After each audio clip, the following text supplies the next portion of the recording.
Black woman denied seat at Mike Tyson and Jake Paul fight. You won't believe what happens next. Aaliyah couldn't stop grinning as she clutched her phone, staring at the confirmation email for what felt like the 100th time that day. Her hands were shaking slightly, partly from the 3 cups of coffee she'd had at work, but mostly from pure excitement. She'd done it. After months of picking up extra shifts at the hospital and cutting back on pretty much everything else, she finally had her ticket to the Tyson-Paul fight. Not just any ticket either, a VIP pass that would put her close enough to see the sweat flying off the fighters. "Girl, you're really doing this," she whispered to herself, earning a curious glance from the guy next to her on the bus. She didn't care. Boxing had been her escape ever since she was little, watching matches with her dad on their old TV with the wonky antenna. Mike Tyson was always her hero.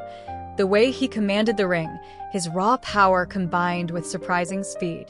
And now Jake Paul was bringing fresh energy to the sport, getting a whole new generation excited about boxing. The matchup seemed impossible just a few years ago, but here it was, and she was going to see it live. The next few weeks dragged by slower than a snail race. Aaliyah threw herself into work at the hospital, where she was a respiratory therapist, trying to keep her mind off the approaching fight date. Her coworkers teased her about her countdown app, but they got it. Everyone had their thing, and boxing was hers.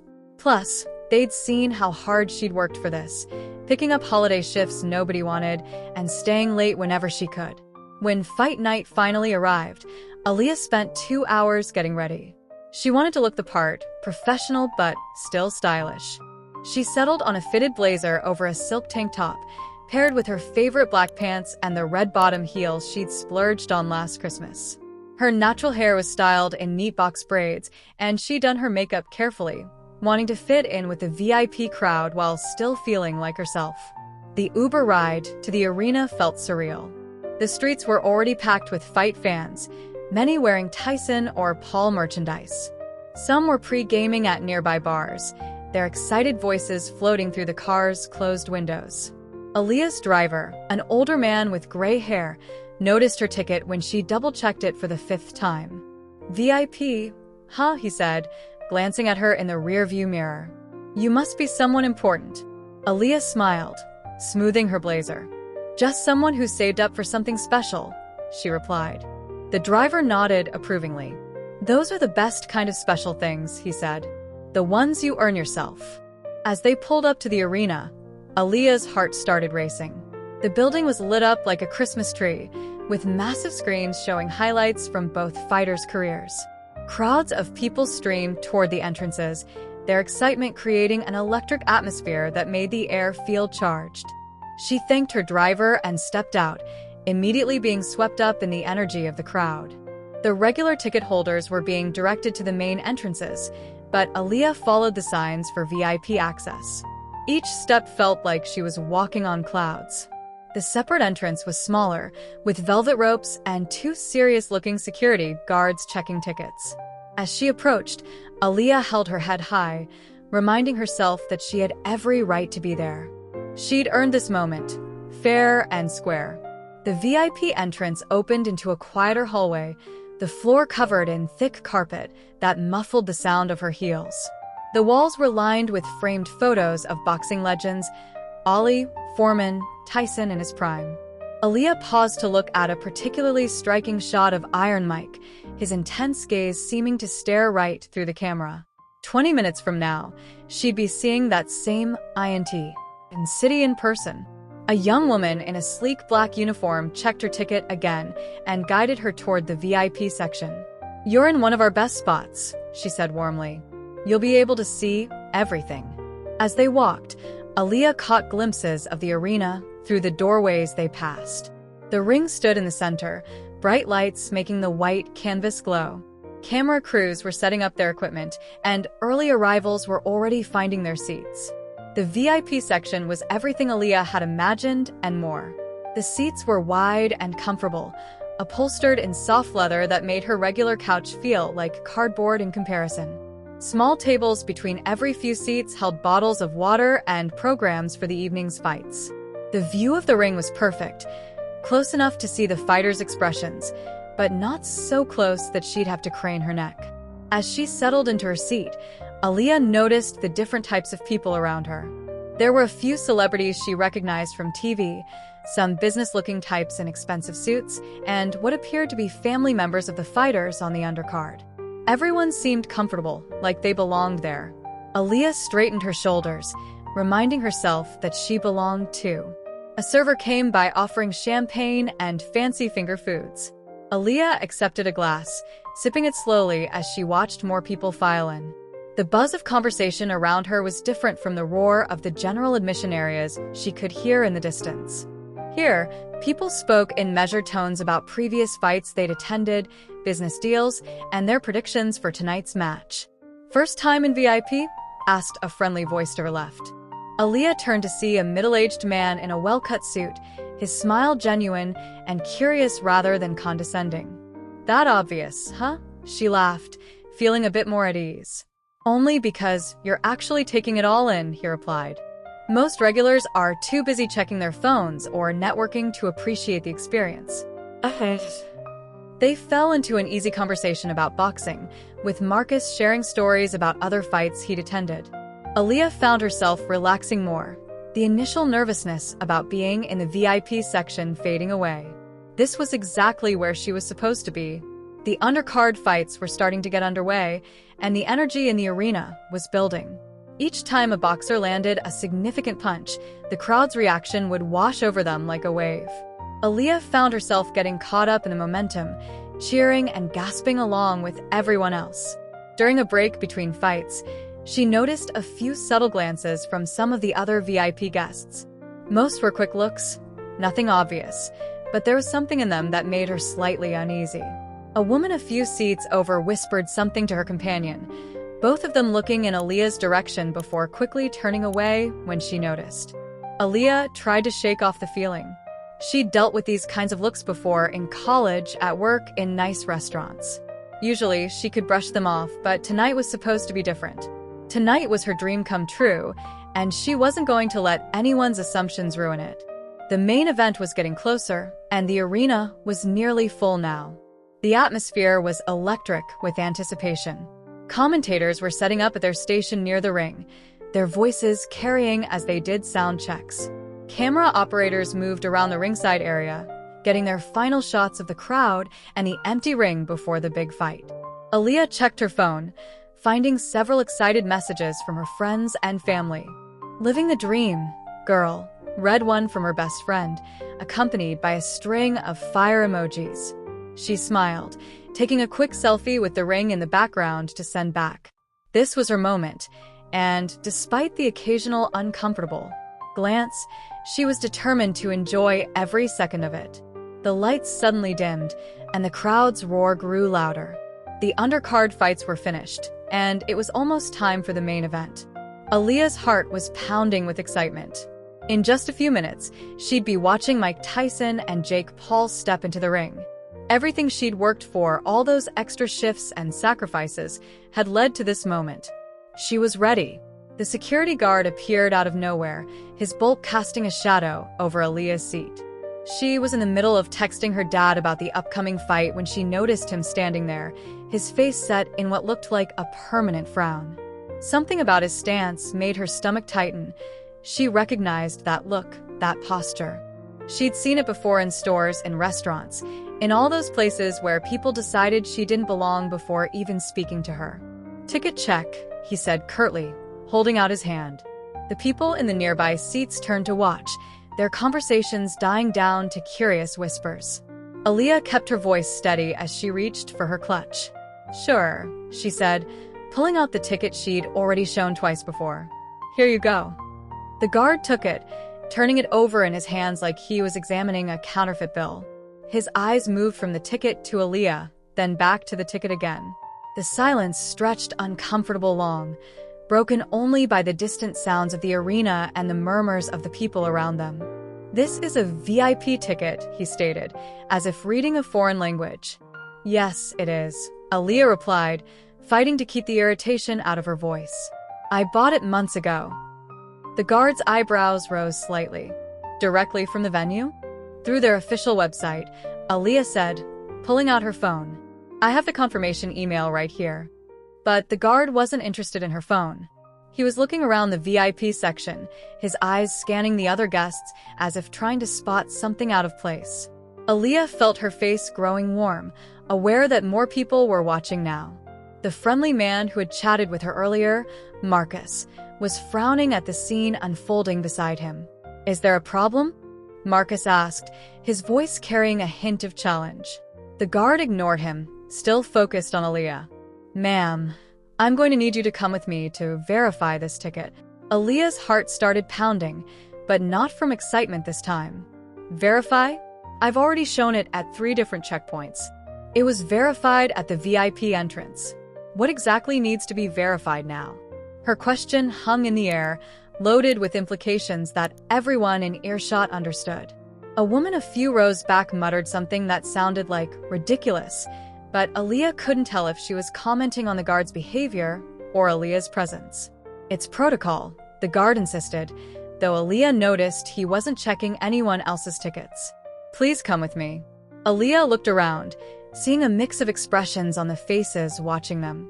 Some looked uncomfortable, others curious, a few seemed almost satisfied, as if their earlier suspicious glances had been validated. She felt her carefully constructed evening starting to crumble.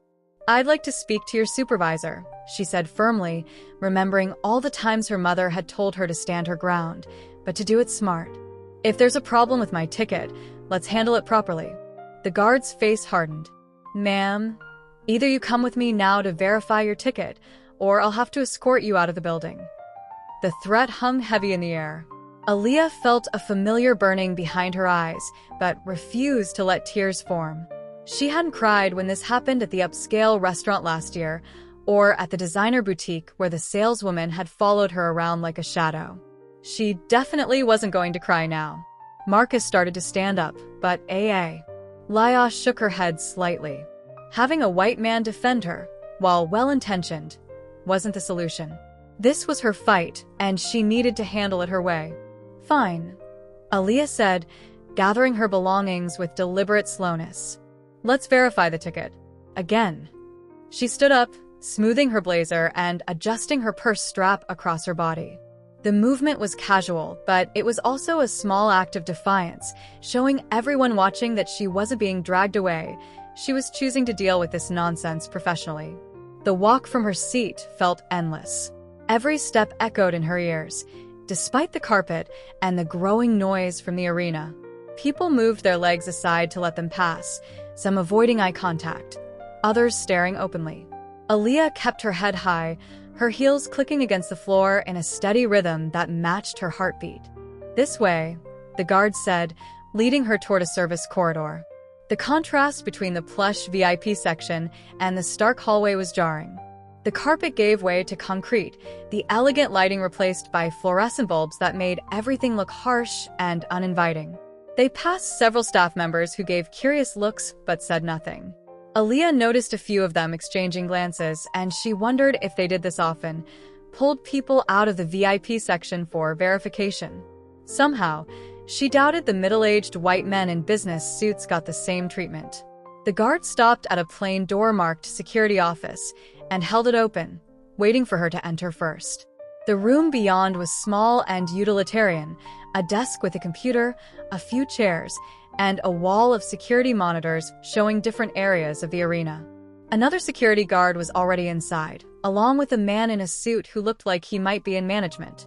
"Have a seat," the first guard said, gesturing to one of the chairs. Aaliyah remained standing. "I'd prefer to handle this quickly," she said.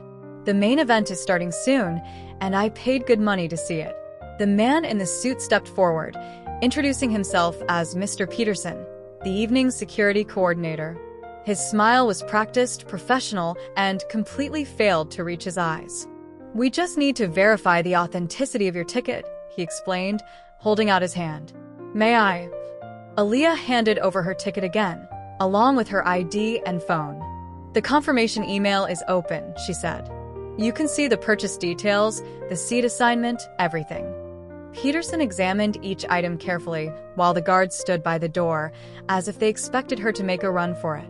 The absurdity of the situation wasn't lost on Aaliyah. Here she was, missing the build-up to the biggest fight of the year, all because someone couldn't believe a black woman had bought a VIP ticket.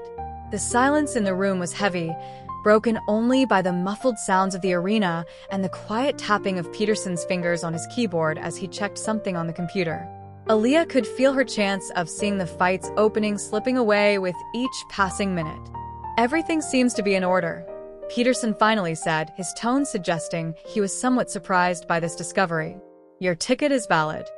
"I know," Aaliyah replied, her voice level but firm. "I've known that since I bought it. Since I showed it at the entrance. Since I showed it again at the VIP section.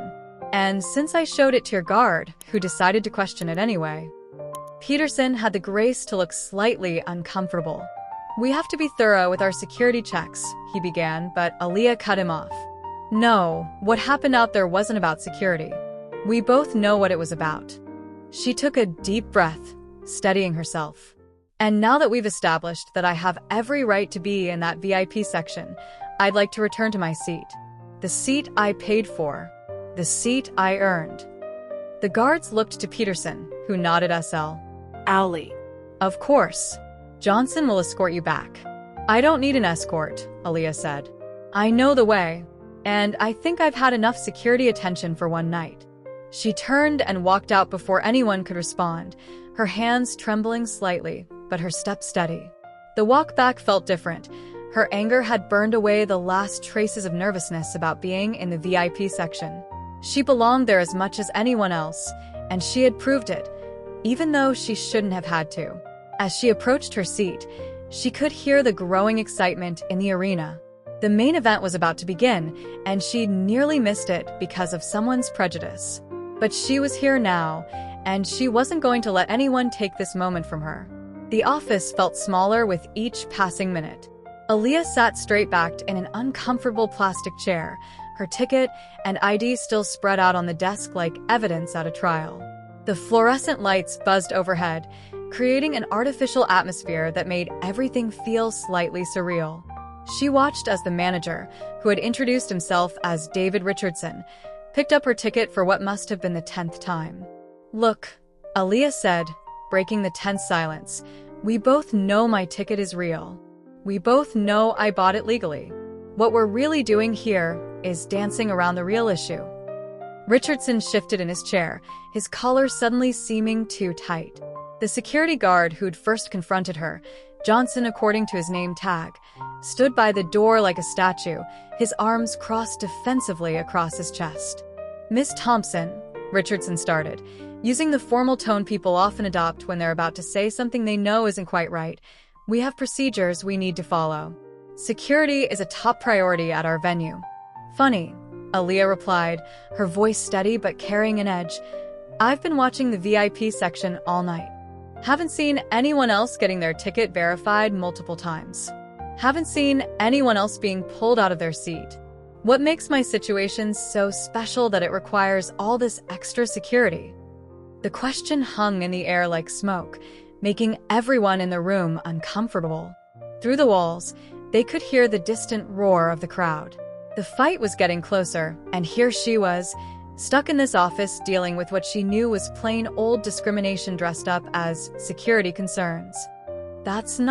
We don't." Richardson stumbled over his words, his practiced professional demeanor cracking slightly. "We treat all our guests the same." Aaliyah leaned forward, placing her hands flat on the desk. "Do you?" "Because from where I'm sitting, or where I was sitting before being dragged down here, it sure doesn't look that way. Want to know what I saw up there? I saw plenty of people who didn't look like me, none of them getting their tickets checked again. None of them being questioned about how they got their seats." Johnson shifted his weight by the door, clearing his throat. "Ma'am, if you're suggesting dash, I'm not suggesting anything." Aaliyah cut him off, turning to face him. "I am stating facts." "You saw me in that seat and decided I didn't belong there. You didn't check my ticket because of security concerns. You checked it because you couldn't believe someone who looks like me could afford to be there." The words seemed to hit Johnson like physical blows. He opened his mouth to respond, then closed it again, looking to Richardson for support. But the manager was suddenly very interested in straightening the papers on his desk. "Let me tell you something," Aaliyah continued, her voice growing stronger. I worked extra shifts for months to buy that ticket. I'm a respiratory therapist. I save lives for a living. I calculated exactly how many hours I needed to work to afford VIP seats. I packed my lunch instead of buying it. I skipped my regular coffee runs. I earned every cent each. I paid for that ticket. She paused, letting her words sink in. The office felt charged with tension, like the air before a storm. Through the walls, another roar from the crowd reminded her of what she was missing. But you know what? I shouldn't have to explain any of that. I shouldn't have to justify my presence or prove that I belong. My ticket should have been enough, just like it was enough for everyone else in that section. Richardson cleared his throat, finally looking up from his desk. Miss Thompson, if there's been any misunderstanding this isn't a misunderstanding, Aaliyah interrupted. This is bias. This is prejudice. And it's not just about me. How many other people have you done this to? How many other paying customers have had their nights ruined because someone decided they didn't look right for VIP? The silence that followed her words was deafening. Richardson's face had gone pale, and even Johnson had lost his rigid posture, looking more deflated than defensive now. The crowd noise outside swelled again, and Aaliyah felt a fresh wave of anger at what she was missing. I want to speak to whoever's in charge, she said firmly. Not just a manager, not just security. I want to talk to someone who can make real changes. Because this isn't ending here. Richardson reached for his phone, his hands slightly unsteady. I'll call Mr. Stevens, the venue director. While they waited, Aaliyah pulled out her own phone. The screen was filled with messages from friends asking why they couldn't see her in the VIP section on the pre-show coverage. She started typing, documenting everything that had happened. This wasn't going to be swept under the rug. The door opened, and a tall man in an expensive suit entered. He introduced himself as James Stevens, his handshake firm, but his eyes concerned. Someone had clearly filled him in on the situation. Miss Thompson, he began, taking the seat Richardson quickly vacated. I want to personally apologize for your experience tonight. An apology is a start, Aaliyah replied, meeting his gaze steadily. But it's not enough. I want to know what you're going to do to make sure this doesn't happen to anyone else. Stevens nodded slowly, seeming to actually consider her words rather than just trying to smooth things over. You're right. This isn't acceptable. What would you suggest? The question caught Aaliyah slightly off guard. She'd expected more deflection, more excuses. She gathered her thoughts, years of similar experiences fueling her response. First, you need better training for your staff. Real training about bias and discrimination, not just a PowerPoint presentation they can sleep through. Second, I want clear guidelines about when and why tickets can be re-verified, and those guidelines need to be applied equally to everyone. Third, there needs to be accountability. What happens to staff who profile guests? What happens to managers who allow it? She watched as Stevens wrote these points down in a small notebook he'd pulled from his pocket. He wasn't just nodding along, he was actually listening. And finally, she added, I want this documented. Not swept away with a private apology and a promise to do better. People need to know this happened, and they need to know you're taking steps to fix it. The crowd outside erupted again, and Aaliyah checked the time on her phone. The main event was about to start, and she was still stuck in this office. Stevens seemed to notice her glance. Let me walk you back to your seat personally, he said, standing. And Miss Thompson, this conversation isn't over. I'd like to meet with you next week to discuss implementing these changes, if you're willing. Aaliyah stood, gathering her belongings. I am, because this is bigger than just one night or one ticket. As they walked back toward the VIP section, Stevens spoke quietly about immediate changes he could make, starting with a complete review of their security protocols. Aaliyah listened, but her mind was already moving forward, thinking about how to turn this horrible experience into something meaningful. They reached her seat just as the lights were dimming for the main event. Before Stevens left, he handed her his business card. Thank you, he said quietly, for not letting us brush this under the rug. Aaliyah nodded, settling back into her seat. Around her, the same people who had watched her being led away now watched her return with the venue director. She could feel the shift in their gazes, from suspicion to curiosity, from judgment to respect. The opening bells were about to ring, but Aaliyah knew the real fight, the one for change, for respect, for equality, was just beginning. And she was ready for every round. The main event was underway, but Aaliyah's mind kept drifting back to her phone. Between rounds, she scrolled through her email, screenshots, and photos from the night. Her conversation with Stevens had sparked something in her, a determination to make sure this incident didn't just become another story people forgot about. She pulled up the original ticket confirmation email, dated 3 months ago. The purchase receipt showed every detail: seat number, section, payment method, even the exact time she'd clicked buy. Next to that, she opened her photos from earlier in the evening, showing her in the same seat she'd rightfully bought. The contrast between the documentation and how she'd been treated made her blood boil all over again. A woman sitting next to her, not the same ones who'd given her suspicious looks earlier, leaned over during a break between rounds. "I saw what happened," she said quietly. "I filmed some of it on my phone. Security had no right to treat you that way." Aaliyah turned to look at her properly. The woman, probably in her mid-40s with kind eyes and silver-streaked hair, held out her phone. "I'm Lisa," she said. "I work in civil rights law. What they did, that was textbook discrimination." On Lisa's phone, the video played silently. Aaliyah watched herself being confronted by Johnson, saw how he'd positioned himself to intimidate her while supposedly just checking her ticket. The footage captured everything: the way he'd singled her out, the dismissive tone, the obvious prejudice in his actions. "Look around," Lisa whispered, gesturing subtly to the VIP section. "I've been coming to events here for years. They never do random ticket checks up here. Never." Aaliyah nodded, her throat tight. She'd known it, of course, had felt it in her gut the moment Johnson approached her. But having concrete evidence, having someone else validate what she'd experienced, made it both better and worse somehow. "Would you be willing to share that video?" Aaliyah asked, her mind already working through possibilities. "Mr. Stevens, the venue director, wants to meet about making changes. Having proof like this." "Say no more," Lisa replied, already pulling up her email. "I'll send it to you right now. And if you need a lawyer's perspective when you meet with them, here's my card." The crowd roared as Tyson landed a particularly heavy hit, but Aaliyah was focused on her phone, watching the new email arrive with Lisa's video attached. She had more than just her word now. She had evidence.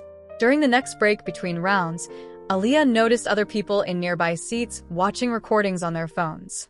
Some were showing each other clips of her confrontation with security.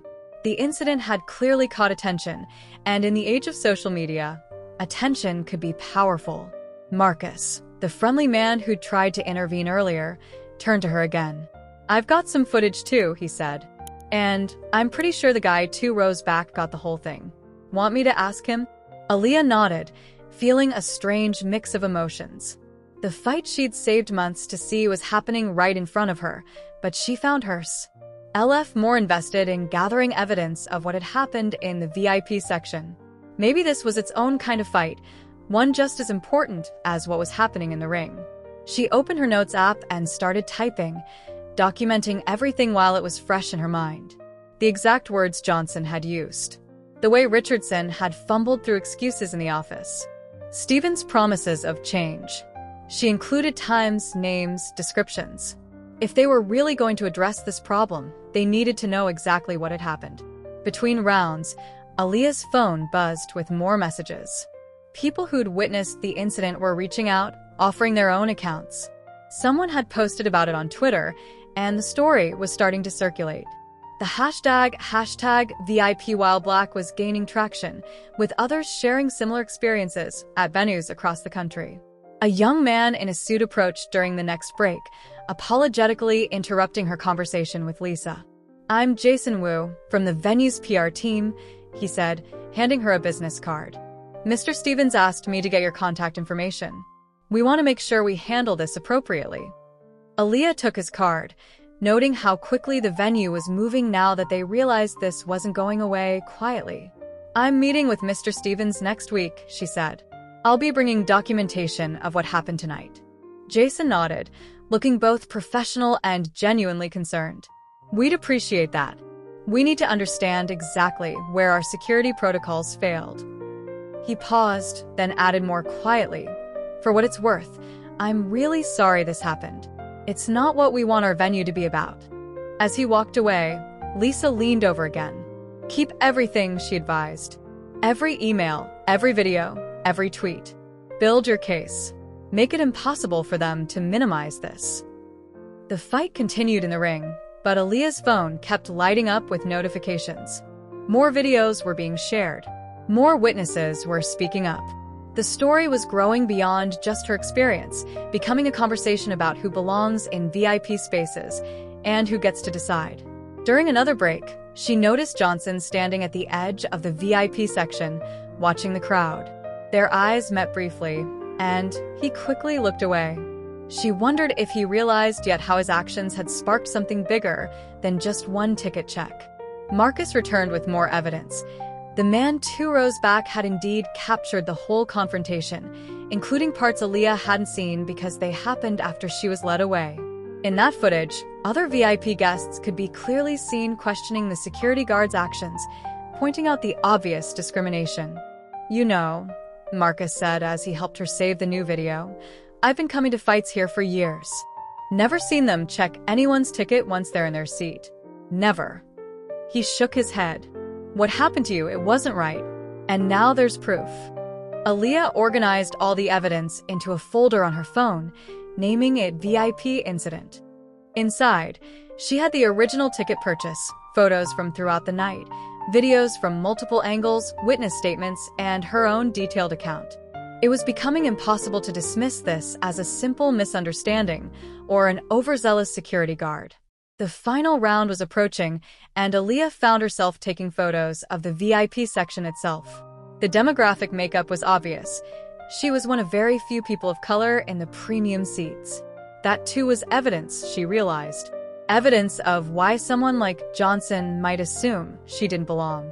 Lisa touched her arm gently. "You know," she said, "cases like this often start small. One person standing up, gathering evidence, refusing to let it slide. That's how change happens." Aaliyah nodded, looking around at the VIP section that had nearly been taken from her. She had more than just a ticket now. She had proof. She had witnesses. She had a voice. And she was going to use all of it to make sure the next person who looked like her wouldn't have to prove they belonged. The bell rang for the final round, but Aaliyah knew this fight, her fight, was far from over. She had the evidence. Now, it was time to use it. The fight was reaching its climax when Aaliyah noticed increased activity at the edge of the VIP section. Staff members were whispering to each other, throwing glances in her direction that felt different from the earlier suspicious looks. These seemed almost nervous, anticipatory. A young woman in a venue staff uniform approached her seat, waiting for a break in the action before leaning down to speak. "Miss Thompson, I have a message from Mike Tyson's team." Aaliyah's heart skipped a beat. She'd been so caught up in documenting what happened, she'd almost forgotten she was here to see her boxing hero. "From Mike Tyson?" The staff member nodded, looking slightly starstruck herself. He heard about what happened. Someone from his team saw the videos being shared online. He wants to meet you after the fight. The news hit Aaliyah like a physical force. Mike Tyson, the man she'd grown up watching, whose posters had covered her bedroom walls, wanted to meet her. Not because she was a VIP ticket holder, but because of what had happened to her. Lisa squeezed her arm excitedly. "Now that's what I call a plot twist," she whispered. Iron Mike himself getting involved? This story just got a whole lot bigger. Aaliyah tried to focus on the fight, but her mind was racing. The incident with security had already gained traction online, but Tyson's involvement would amplify it exponentially. She checked her phone again. The hashtag was trending locally, with more people sharing similar stories of discrimination at venues across the country. During the next break between rounds, another staff member appeared, this one wearing a suit and an earpiece. "Ms. Thompson, I'm David from Mr. Tyson's security team. We'd like to escort you backstage after the fight if you're comfortable with that." Aaliyah nodded, still somewhat dazed by how quickly things were evolving. "Yes, of course." Should I? "We'll come get you," David assured her. "Just enjoy the rest of the fight." Enjoy the fight. Right. As if she could focus now. In the ring, Tyson and Paul were putting on an incredible show, but Aaliyah's mind kept wandering to what would happen afterward. What would she say to Mike Tyson? What would he say to her? Marcus leaned over during another break. "Looks like the tables have turned," he said with a smile. "Bet that security guard is sweating now, knowing Iron Mike's got your back." Aaliyah looked around the VIP section again. The same people who had watched her being led away by security were now watching her with different eyes. Some looked embarrassed, others seemed impressed. A few were clearly trying to piece together what was happening, why venue staff kept approaching her seat. The energy had shifted. Where before she'd felt isolated, now she felt empowered. The very space that security had tried to push her out of had become the stage for something much bigger. And Mike Tyson, one of boxing's greatest legends, had noticed. Lisa was already thinking ahead. "This is perfect," she said quietly. "Having someone like Tyson speak up about this, it changes everything. The venue can't brush this under the rug now." The final bell rang, and the crowd erupted in cheers. The fight had been everything fans hoped for, a display of both veteran skill and youthful energy. But for Aaliyah, the real moment of truth was just beginning. David appeared at her side almost immediately. "Ready?" he asked, offering his arm like an escort. Aaliyah gathered her belongings, said quick goodbyes to Lisa and Marcus, and followed him toward a different exit than the one security had used earlier. This hallway was nothing like the stark corridors she'd been led down before. It was well-lit, carpeted, and lined with photos of famous fighters. David guided her through a series of turns, finally stopping at a door marked private. "Just wait here for a moment," he said, disappearing inside. Aaliyah took a deep breath, checking her reflection in her phone's camera. Her makeup was still intact, her braids still neat. She looked exactly like someone who belonged in VIP because she did belong there. The door opened again, and David waved her in. The room was larger than she expected, more like a lounge than an office. And there, still in his fight gear, was Mike Tyson himself. Jake Paul stood nearby, toweling off his face, but looking interested in what was happening. "Aaliyah," Tyson said, his voice surprisingly gentle for someone who'd just been in a brutal fight. "I heard what happened out there. That's not right." She'd imagined meeting Tyson countless times, but never like this. "Thank you for wanting to meet me," she managed to say. "I've been a fan since I was a kid." Tyson nodded, but his expression was serious. "Tell me exactly what went down. I want to hear it from you." So she told him, everything spilling out, the excitement of buying the ticket, the months of saving, the pride of being in VIP, and then the humiliation of being questioned, doubted, and removed from her seat. As she spoke, she could see both fighters' expressions darkening. "That's messed up," Jake Paul interjected. "Seriously messed up. We gotta do something about this." Tyson agreed, turning to his team. "Get the venue director in here." Now. Then to Aaliyah. "You got videos, right?" "Evidence." She nodded, pulling out her phone. While they waited for Stevens to arrive, she showed them the footage, the tweets, the growing online response. Paul was already on his phone, his fingers flying over the screen. "Mind if I post about this?" he asked. "I've got millions of followers. People need to know this stuff is still happening."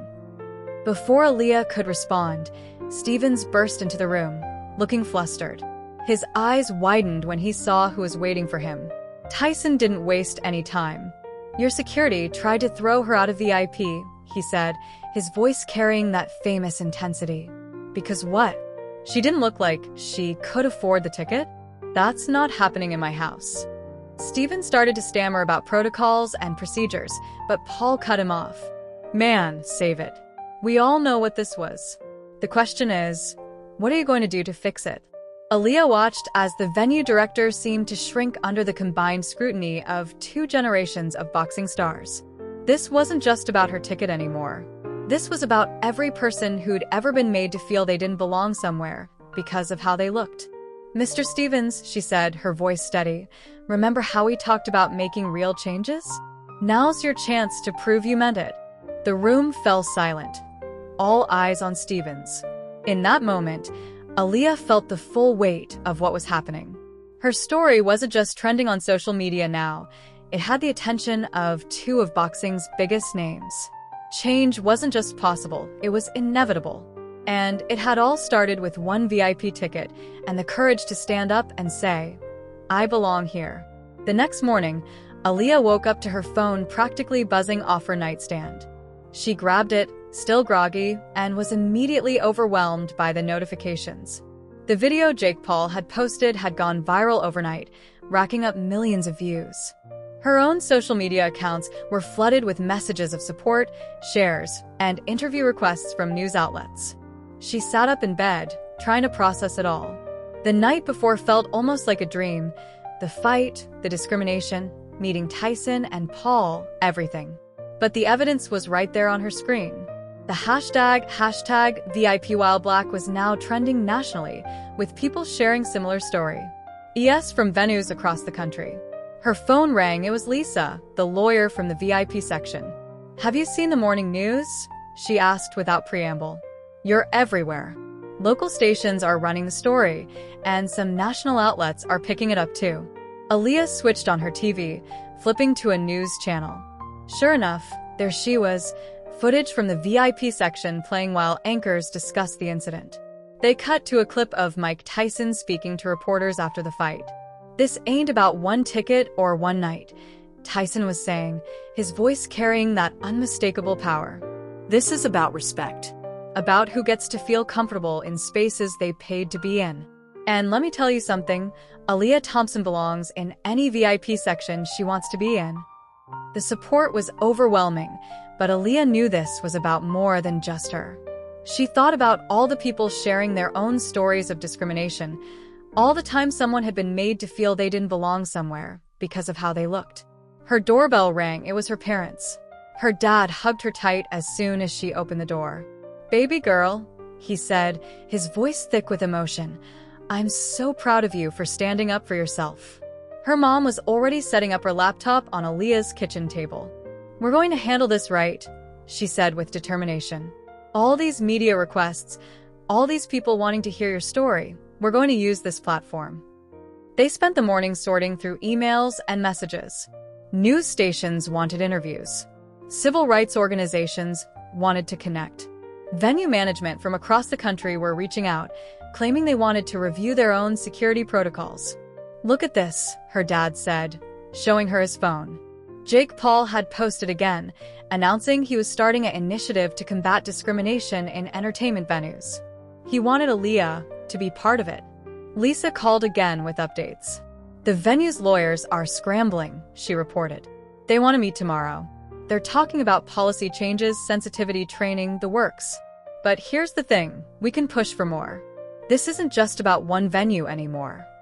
By afternoon, Aaliyah had agreed to do one carefully chosen television interview.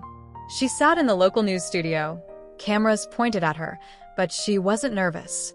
She knew exactly what she wanted to say. This isn't just about me, she began, looking directly into the camera. I'm a respiratory therapist. I save lives for a living. I could afford that VIP ticket. But here's the thing, I shouldn't have had to prove that. No one should have to justify their presence in spaces they've paid to be in. The interviewer asked about meeting Tyson and Paul. Aaliyah acknowledged their support, but kept bringing the conversation back to the bigger issue. What happened to me happens to people every day in venues all over the country. Most of them don't have celebrities backing them up. Most of them don't get their stories heard. After the interview, her phone lit up with more messages. Other venues were announcing reviews of their security practices. Some were sharing new anti-discrimination policies. The conversation was growing, evolving. That evening, she sat with her parents, Lisa, and a small team of advisors to plan next steps. The venue's management had scheduled a press conference for the following day to address the incident. They'll try to make it sound like an isolated incident, Lisa warned. One bad apple, just a misunderstanding. Aaliyah shook her head. Then we'll be there to remind them it's not. This is systemic. And the solution needs to be systemic too. She worked late into the night, preparing her statement for the press conference. Her mom brought her coffee, squeezing her shoulder supportively. "You know," she said softly, "when you were saving for that ticket, I worried you were spending too much on e-night. But look what's come from it." The next morning, Aaliyah stood at the podium, cameras flashing. She was wearing her work scrubs, a deliberate choice. "I'm here today not just as someone who experienced discrimination," she began, "but as a healthcare worker, a daughter, a member of this community. What happened in that VIP section doesn't just hurt the person it happens to, it hurts all of us. It tells us who belongs and who doesn't, and that has to change." She outlined specific demands: transparent security protocols, regular anti-bias training, clear consequences for discriminatory behavior, and independent oversight of implementation. But more than that, she called for a broader conversation about access and belonging. "When you buy a ticket, any ticket, you're not just buying access to an event," she said. "You're buying the right to be there, to exist in that space without question or suspicion. That right shouldn't depend on how you look." The venue management, seated behind her, looked uncomfortable but nodded along. They knew the world was watching. They knew this was bigger than them now. As Aaliyah stepped away from the podium, she felt lighter. This wasn't how she'd planned to spend the days after the fight, but maybe this was an even more important fight. A fight for everyone who'd ever been made to feel they didn't belong. Her phone buzzed, a message from Mike Tyson. "Keep standing tall. You're fighting the good fight." She smiled, remembering the little girl who'd watched boxing with her dad, dreaming of being in the VIP section one day. That dream had come true, but it had turned into something bigger. Something more important. This was her stand, and she was just getting started. A week after the fight, Aaliyah found herself back at the arena, but this time through the front entrance. The hallways were quiet now, no crowd energy, no excitement in the air. Just the hollow sound of her heels clicking against the floor as she followed a staff member to the main conference room. The room was packed when she arrived. Venue staff filled most seats, with security personnel lining the walls. Johnson, the guard who'd confronted her in VIP, sat near the back, looking like he'd rather be anywhere else. At the front of the room stood Mike Tyson and Jake Paul, both dressed in suits rather than boxing gear. "Aaliyah," Tyson called out, waving her to the front. "Come up here. This is your show." She made her way through the room, feeling every eye on her. Some people looked ashamed, others curious.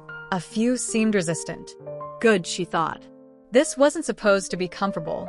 "Thanks for coming," she began, her voice steady. "I know some of you might think this is blown out of proportion.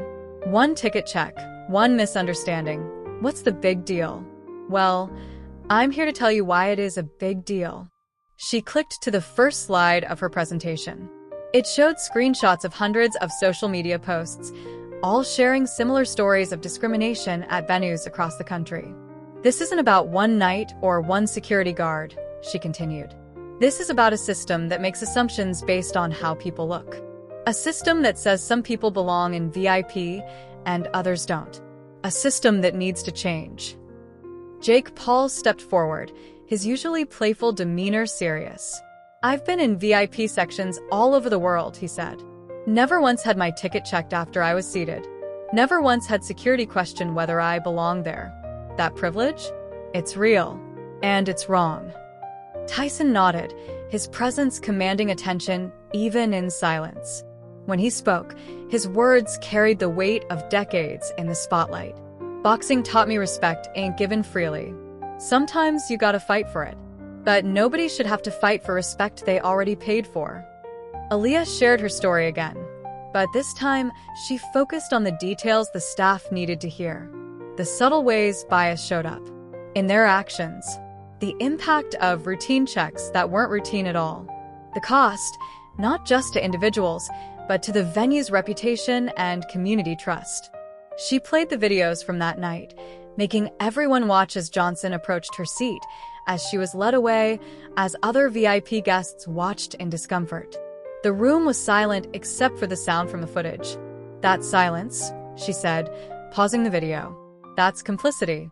Everyone who saw what was happening and said nothing, they were part of the problem too. The training session continued with real examples, role-playing scenarios, and uncomfortable but necessary conversations about bias. Tyson shared stories from his own career, times when people assumed he didn't belong in high-end spaces despite his success. "Money don't change how people see you," he said, his voice carrying years of experience. "I could buy this whole arena, and some folks would still think I don't belong in VIP." Jake Paul talked about witnessing discrimination in the entertainment industry.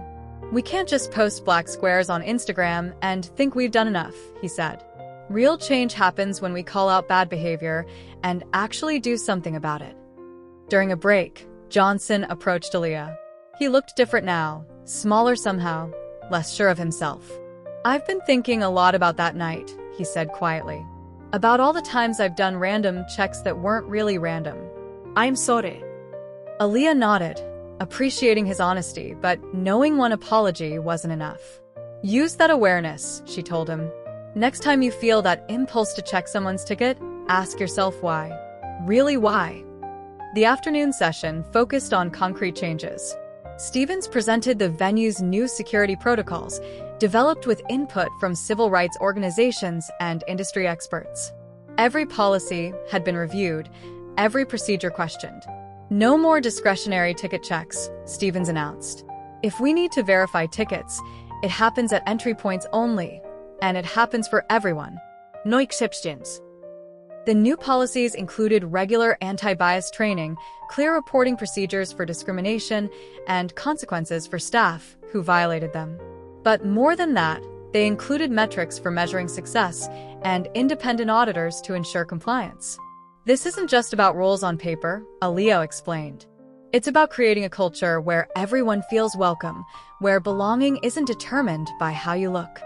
As the session wrapped up, Tyson addressed the room one final time. "Listen," he said, his voice intense. "In that ring, respect is earned with every punch. But out here, respect should be given freely. To everyone who walks through those doors. That's your job now." Paul added his own challenge. "We're watching. The world's watching. Make us proud." Afterward, as the staff filed out, many stopped to thank Aaliyah.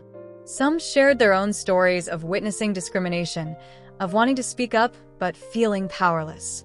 Change was happening, one conversation at a time. Stevens approached with a proposal. They wanted Aaliyah to join a newly formed community advisory board, helping to guide the venue's ongoing transformation. "Your voice matters," he said.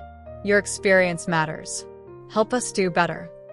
As Aaliyah left the arena that evening, she passed the VIP entrance where everything had started. The same velvet ropes were there, but something felt different. Maybe it was knowing that real change was happening. Maybe it was the weight of responsibility she now carried. Or maybe it was simply knowing that the next person who walked through those doors, no matter what they looked like, would be treated with the respect they deserved. 3 months after the fight, Aaliyah sat in her living room, looking at the framed photo on her wall. It showed her with Tyson and Paul, all three smiling after that first training session. But it wasn't just a souvenir anymore. It was a reminder of how one night had changed everything. Her phone buzzed with another interview request. Since that night, she'd become a sought-after speaker on venue discrimination and inclusion. What started as one incident in a VIP section had sparked a nationwide conversation about who gets to occupy premium spaces and why. "Got a minute?" her mom called from the kitchen. She was helping Aaliyah prepare for tomorrow's presentation at a major entertainment industry conference. "Your dad's on FaceTime. He wants to show you something." Aaliyah grabbed her laptop and joined her mom. On screen, her dad held up his phone, showing a social media post. It was from another venue, announcing their new respect and inclusion policy. At the bottom, they credited the changes to what people were now calling the Thompson standards. "Look at you," her dad said proudly, "making changes across the country from right here in our hometown." The Thompson standards had become a blueprint for venues wanting to address discrimination. Clear entry procedures, regular staff training, independent oversight, real consequences for violations. But more than that, they represented a shift in how venues thought about accessibility and belonging. Jake Paul had kept his word about starting an initiative. Together with Aaliyah, they created Access for All, a program that worked with venues to implement anti-discrimination policies. The initiative had already partnered with 20 major arenas across the country. Tyson supported the program too, using his influence to get venue owners on board. Iron Mike calling for change hits different. Paul had joked during their last meeting. But it was true. Having 2 generations of boxing stars backing the initiative gave it serious weight. Even Johnson, the security guard from that night, had become an unexpected ally. He'd asked to share his story during training sessions, talking openly about his own biases and how the incident had changed his perspective. His honesty helped other staff members confront their own prejudices. "Check this out," her mom said, pulling up another email. The venue where everything had started was reporting their first quarterly numbers since implementing the new policies. Discrimination complaints were down significantly. Customer satisfaction was up. The changes weren't just morally right, they were good for business. At work, Aaliyah's co-workers still teased her about being famous. "There goes our celebrity respiratory therapist," they'd joke when she came in after doing an interview or speaking at an event. But they were proud too, especially when the hospital adopted some of the Thompson standards for their own security procedures. "Remember when you were just saving up for a fight ticket?" Her best friend laughed during lunch one day. "Now you're out here changing how venues operate across the country." Aaliyah smiled, thinking about how different things could have been if she'd just stayed quiet that night, if she'd accepted the discrimination as just how things are. But she hadn't stayed quiet. She'd stood up, spoken out, and started something bigger than herself. The changes weren't just happening in arenas and stadiums. Other industries were taking notice. Museums, theaters, high-end restaurants, places where subtle discrimination often went unchallenged were starting to examine their own practices. Lisa, the lawyer who'd witnessed everything from the VIP section, had become a close friend and advisor. Together, they were working on expanding the Thompson standards to address different types of venues and situations. "What happened to you was a tipping point," Lisa said during one of their planning sessions. People were ready for change. They just needed someone to lead the way. 1 year after the fight, Aaliyah returned to the arena for another boxing match. This time, she walked through the VIP entrance without hussy.